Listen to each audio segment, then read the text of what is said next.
कहानी की शुरुआत में हमें एक तबाह हुई दुनिया दिखाई देती है। पूरी जमीन बंजर हो चुकी थी, लेकिन ऑस्ट्रेलिया का एक इलाका जिसे अलग अलग माओं की हरी जगह green place of different mothers कहा जाता था, अब भी ठीक था। वहाँ पानी बचा हुआ था, खेती होती थी और फल उगाए जाते थे। इस जगह पर कई महिलाएं रहती थीं। इसी इलाके में फ्यूरियोसा नाम की एक लड़की एक पका हुआ फल लेने आई। तभी उसे अपने इलाके के पास कुछ हलचल सुनाई दी। जब वह करीब गई तो उसने देखा कि वहाँ बहुत सारे बाइक चलाने वाले लोग थे। फ्यूरियोसा ने एक बाइक की तेल वाली पाइप काट दी, लेकिन जैसे ही वह दूसरी बाइक की पाइप काटने वाली थी, एक बाइक वाला उसे देख लेता है। इससे पहले कि वह उसे पकड़ पाता, फ्यूरियोसा ने उसके पैर पर तेज धार वाले हथियार से वार किया और वहां से भाग गई। भागते हुए उसने जोर जोर से सीटी बजानी शुरू कर दी, जिससे उस इलाके के लोगों को आने वाले खतरे का पता चल गया। लेकिन इससे पहले कि वह खुद आबादी वाले इलाके में पहुंच पाती, एक बाइक सवार ने एक रस्सी उसकी तरफ फेंकी और उसे रोकने में कामयाब हो गया। इसके बाद वे लोग फ्यूरियोसा को उठाकर वहां से ले जाने लगे। दूसरी तरफ फ्यूरियोसा की मां और वहां के सारे योद्धा अपने घोड़ों पर सवार होकर फ्यूरियोसा को बचाने के लिए इन बाइक वालों का पीछा करने लगे। पीछा करते हुए फ्यूरियोसा की मां ने चलते हुए बाइक पर चढ़कर एक बाइक सवार का गला काट दिया और उसकी बाइक अपने कब्जे में ले ली। इससे पहले कि वे उसी बाइक से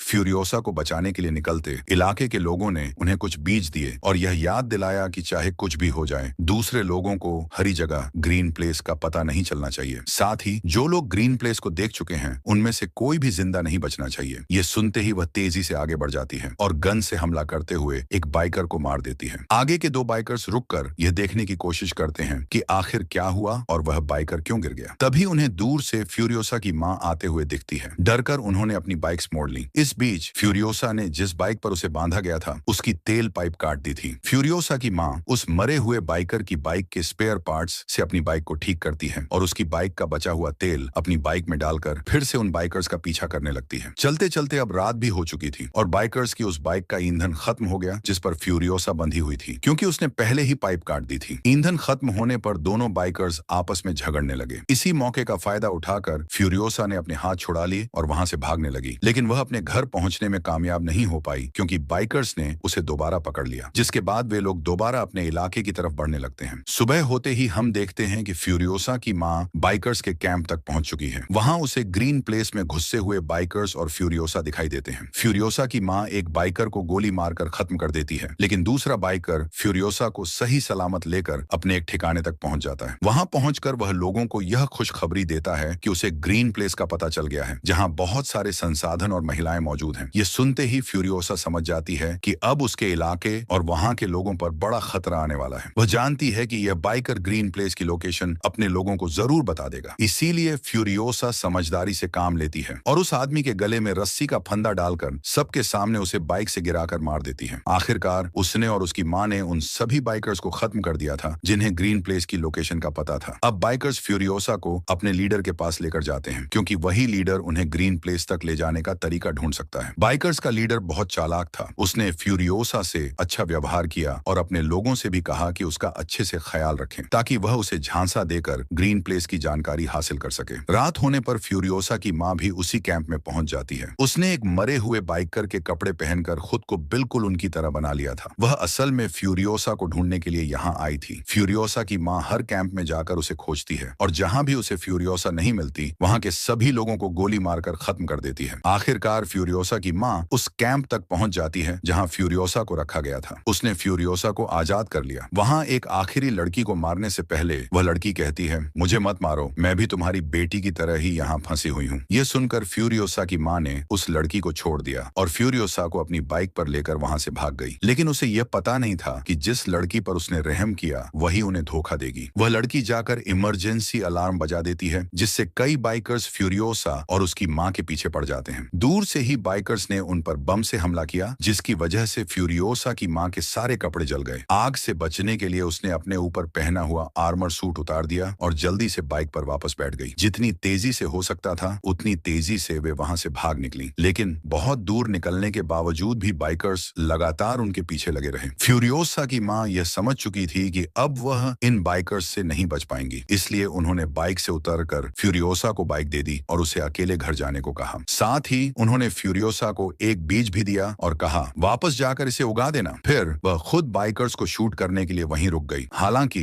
वह अकेले कितने भी लोगों से लड़ती, जल्द ही बाइकर्स ने उसे घेर लिया। फ्यूरियोसा को बाइकर्स के हाथ लगने के बाद वह वहां वहां पहुंची और देखा कि उसकी माँ को एक पेड़ से बांधकर बेदर्दी से मारा जा रहा था और यह सब उसकी आंखों के सामने हो रहा था। इसके बाद बाइकर्स का लीडर फ्यूरियोसा को अपने जैसे कपड़े पहनाकर एक पिंजरे में बंद कर देता है और उसे यह सब देखने के लिए मजबूर करता है, क्योंकि ये लोग इसे अपनी मनोरंजन मानते थे। फिर उसने फ्यूरियोसा को अपनी बेटी का डैडी बेयर भी दिया, जिसे फ्यूरियोसा ने गुस्से में गिरा दिया। इसके बाद बाइक लीडर ने उसे वहां से ले जाने का आदेश दे दिया। उसके साथ एक बूढ़ा आदमी भी जा रहा था, जो फ्यूरियोसा से कहता है, अगर तुम मुझसे लिखना पढ़ना सीख लो तो तुम हमारे लीडर के लिए एक काम का बंदा बन जाओगी। ऐसे वे तुम्हें टॉर्चर नहीं करेंगे। लेकिन फ्यूरियोसा किसी की सुनने वाली नहीं थी। वह चुपके से अपने हाथ पर ग्रीन प्लेस तक का रास्ता का टैटू बनाती है, क्योंकि उसे उम्मीद थी कि वह एक दिन ग्रीन प्लेस वापस जरूर जाएगी। उसे यह भी डर था कि कहीं उस वक्त तक वह रास्ता भूल न जाए, तो इसीलिए उसने पूरा रास्ता और पूरा मैप अपने बाजू पर बना लिया। खैर, वक्त गुजरता है और एक दिन हम देखते हैं कि ये सभी बाइकर्स कहीं जा रहे थे तो दूर से उन्हें एक लाल धुआं उड़ता हुआ दिखाई देता है। उन्हें समझ में आता है कि वहां लोग रह रहे होंगे। वे उस धुएं का पीछा करते हुए वहां पहुंचे तो वहां उन्हें एक लड़का मिला, जो उन्हें वहां के सिटर और किले तक ले गया। किले में इमॉर्टल जॉय की हुकूमत चलती थी। उसके पास पानी था और वह यहाँ खाना उगाता था, जो वह अपने सोल्जर्स को दिया करता था। उसने अपने सोल्जर्स को इस तरह गाइड किया हुआ था कि वे उसके लिए अपनी जान देने को भी तैयार थे। ये बाइकर्स, जिन्हें संसाधनों की कमी थी, इमॉर्टल जॉय से कहते हैं, अगर तुमने हमारे साथ सहयोग नहीं किया और हमें ये चीजें नहीं दी तो हम तुमसे जंग कर लेंगे। लीडर की यह बात सुनकर इमॉर्टल जॉय अपने एक वॉर बॉय को मरने का आदेश देता है और बाइकर्स के लीडर को यह साबित कर देता है कि तुम लोग चाहे जितने भी ताकतवर हो, मेरी फौज के सामने कुछ भी नहीं। ये सब मेरे लिए मर मिटने को तैयार है। उसकी बात अभी खत्म भी नहीं हुई थी कि तभी उसके लोगों ने इन सभी बाइकर्स के बाइक को लटकी हुई चैन से उठा लिया। बाइकर्स के पास अब कोई रास्ता नहीं बचा था, सिवाय इसके कि वे अपनी जान बचाने के लिए यहाँ से भाग जाएं। जब वे भाग रहे थे तो बाइकर्स के लीडर ने देखा कि फ्यूरियोसा अपनी जेल से गिरकर एक खड्डे में फंस गई है। अपनी जान जोखिम में डालकर वह फ्यूरियोसा की जान बचाता है और ये लोग वहां से भाग निकलते हैं। रास्ते में इन्हें एक और किला नजर आता है, जिसका नाम था गैस टाउन। यहाँ पर ओनेल को रिफाइन किया जाता था और इसी ओनेल की मदद से इमॉर्टल जॉय के हथियार और वाहन चलते थे। बाइकर्स का लीडर इस किले पर कब्जा करने का प्लान बनाता है ताकि वो इस ओनेल के जरिए इमॉर्टल जॉय को ब्लैकमेल कर सके। लेकिन समस्या यह थी कि यहाँ की सिक्योरिटी बहुत सख्त थी। इससे बचने के लिए वह अपने कई लोगों को वॉर बॉयज में बदल देता है और गैस टाउन के गेट तक पहुंचता है। जब ये लोग गैस टाउन का गेट खोलते हैं तो बाइकर्स का लीडर अपने भेष में बदले हुए लोगों को मार डालता है। इसका मकसद यह था कि वह गैस टाउन वालों को यह विश्वास दिला सके कि उन्होंने इमॉर्टल जॉय के किले पर कब्जा कर लिया है और अब इमॉर्टल जॉय के लोग उसके गुलाम हैं। यह देखकर गैस टाउन वालों ने उसके लिए दरवाजे खोल दिए। गैस टाउन पर कब्जा करने के बाद सबसे पहले बाइकर्स के लीडर यानी डेमेंटस ने उस टाउन के लीडर की अंगुलियां काटकर इमॉर्टल जॉय को भेजी। यह देखकर इमॉर्टल जॉय समझ गया कि अब धीरे धीरे डेमेंटस के हाथों में और ज्यादा ताकत आ रही है। उसकी सारी ताकत उस व्यक्ति की वजह से थी जिसके ऊपर अब डेमेंटस ने कब्जा कर लिया था। इसी वजह से इमॉर्टल जॉय उसे एक मीटिंग का पैगाम भेजता है। डेमेंटस तो यही चाहता था, क्योंकि उसे खुद बेसिक सप्लाई चाहिए थी जो इमॉर्टल जॉय के पास थी। इस डील को करने के लिए वह गैस टाउन के लीडर को लेकर इमॉर्टल जॉय के पास आता है। गैस टाउन का लीडर इमॉर्टल जॉय का भाई था और वह काफी बीमार भी था। उसके शरीर के कई काम मशीनों के जरिए होते थे। डेमेंटस इमॉर्टल जॉय को ब्लैकमेल करने के लिए उसके भाई को उसी मशीन के जरिए पहले टॉर्चर करता है और फिर उसे मार डालता है। इसके बाद वह इमॉर्टल जॉय से कहता है, मैंने पूरे गैस टाउन में बम लगा दिए हैं। इन बमों को एक्टिवेट या डिसेबल करने का तरीका सिर्फ मुझे ही पता है। अगर तुम अपने गैस टाउन को बचाना चाहते हो तो मुझे गैस टाउन का लीडर बना दो, नहीं तो तुम्हारे हाथ कुछ भी नहीं रहेगा। ये बात करते हुए इमॉर्टल जॉय की नसें तन जाती हैं। फ्यूरियोसा भी यह सब देख रही होती है। इमॉर्टल जॉय कहता है, ठीक है, मैं गैस टाउन तुम्हारे नाम कर दूंगा, पर इसके बदले मुझे तुम्हारी बेटी और एक बाइकर चाहिए। फ्यूरियोसा इमॉर्टल जॉय की बात करते हुए कहती है, मैं इसकी बेटी नहीं हूँ, इन्होंने मेरी माँ को मारकर मुझे किडनैप किया है। फ्यूरियोसा की यह बात सुनकर डेमेंटस को गुस्सा आ जाता है। वह उसके हाथ से अपनी बेटी का टॉय ले लेता है और उसे इमॉर्टल जॉय के हवाले कर देता है, फिर वहां से चला जाता है। फ्यूरियोसा को अब ऐसी जगह ले जाया जाता है जहां इमॉर्टल जॉय की बहुत सी बीवियां रहती थीं। फ्यूरियोसा भी अब इनकी तरह ही